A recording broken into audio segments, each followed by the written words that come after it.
Today we're going to be learning what it was like to be a kid during the Great Depression. As we read, I want you to pay attention to what daily life was like for kids. Let's begin. Can you imagine what it would have been like to have lived in a Hooverville during the Great Depression? You probably wouldn't have had a bed anymore.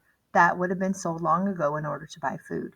Most likely, you would sleep each night on the floor, maybe surrounded by little brothers and sisters wearing the same clothes that you had worn all day long. Each day would pretty much be the same. You would wake up with your stomach growling and wait for your dad to come home from the soup kitchen with a little bit of bread or some donuts for the family to share. After eating breakfast, you would put on your shoes if you had any and would go out to the street to look for work. That's right, even kids were expected to try to find work during the Great Depression. After all, families needed all the help they could get. For a long time, children had worked in factories together with their parents. In 1938, President Roosevelt signed a new law called the Fair Labor Standards Act, which made it hard for kids to get work in a factory like they had done before. This was done for two reasons: to protect kids from the dangerous working conditions in factories and to open up more jobs for the adults who were looking for work. After the act became a law, the only way for a kid to make some money was by working in the fields picking vegetables or even cotton. It was not an easy life. Some kids back then even lost their parents to disease or accidents and had to live as orphans. A lot of them didn't like the new child labor laws, so they decided to run away and hop onto moving trains. They would live in boxcars and travel from one place to another, looking for people to help them out. These kids, called the boxcar kids, would try to find something, anything, to make them happy again. It was a lonely life, and sometimes these kids felt that nobody loved them or understood them.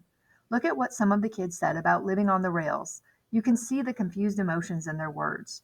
We thought it was the magic carpet, the click of the rails, romance. The end of the rainbow was always somewhere else, and it kept us moving. Most of all, I remember the loneliness. More than once I cried. I felt so sad, so utterly alone. Kids had to deal with the same problems as adults back then. It was a scary time. They had to worry about where their next meal would come from and who would give it to them. They had to worry about staying warm during the winters and staying safe during a time when there was lots of crime. When President Roosevelt spoke on the radio during the fireside chats, do you think that you would have felt better? Well, President Roosevelt did a very good job of earning people's confidence, and lots of people did start to trust the banks after he became president in 1933.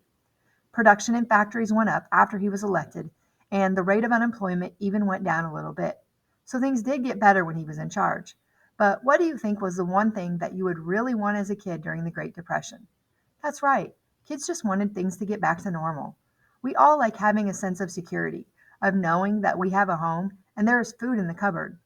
The only way that would ever happen would be if the Great Depression finally came to an end. Now, we should remember that the Great Depression lasted 10 years. That means that some kids were born and raised during this time, always seeing their parents worried about money and looking for work. What do you think? Do you think that these kids, when they got older and had their own families, were often worried about money also? Do you think it changed the way that they looked at banks and at the federal government? Absolutely.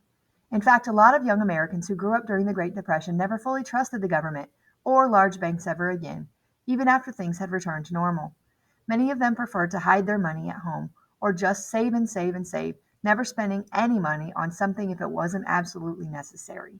Although they had survived the Great Depression, many kids who were alive during it never forgot it. Your job is to answer this question. It says in the text, the Great Depression is described. It was not an easy life. What are four examples from the text that support this? And then I want you to watch these two videos, The Great Depression Survival and Hoovervilles of the Great Depression. And so you're going to complete the table. On the left, you're going to talk about things that you see or hear in the videos, and you do need to include information from both videos. So the table needs to have examples from both. And then on the right, you need to tell me what you think about what you see or hear. So if you see something that surprises you, then you could say, you could tell a question about it, or you could tell how you feel about it, or what you're wondering, or anything like that. So the left is what you see or hear, the right is what you think about that thing. Please let me know if you have any questions.